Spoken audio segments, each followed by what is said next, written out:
தவக்கால சங்கீதங்கள். பாவ அறிக்கையும் மன்னிப்பும். திருப்பாடல்கள் 32.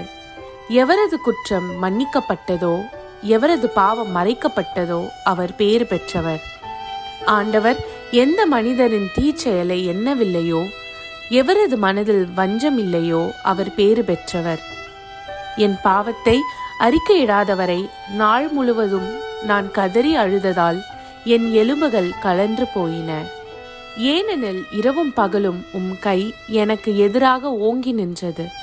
கோடையின் வறட்சி போல என் வலிமை வறண்டு போயிற்று.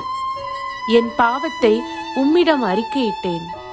என் தீச்செயலை நான் மறந்ததில்லை.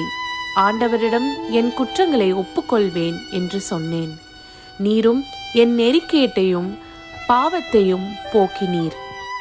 ஆகவே துன்ப வேளையில் அன்பர் அனைவரும் உம்மை நோக்கி மன்றாடுவர்.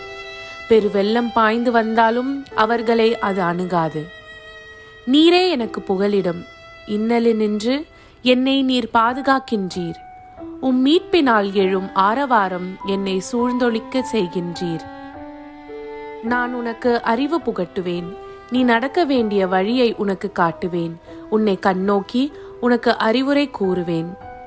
கடிவாளம் பூட்டி வாரினால் இழுத்தாலன்றி உன்னை பின்தொடர்ந்து வராத குதிரை போன்றோ கோவேறு கழுதை போன்றோ அறிவிலியாய் இராதே. பொல்லாருக்கு வரும் துன்பங்கள் பல. ஆண்டவரில் நம்பிக்கை கொள்வோரை அவரது பேரன்பு சூழ்ந்து நிற்கும். நீதிமான்களே, ஆண்டவரை முன்னிட்டு அகமகிழுங்கள். நெறிய உள்ளத்தோரே, நீங்கள் அனைவரும் மகிழ்ந்து பாடுங்கள்.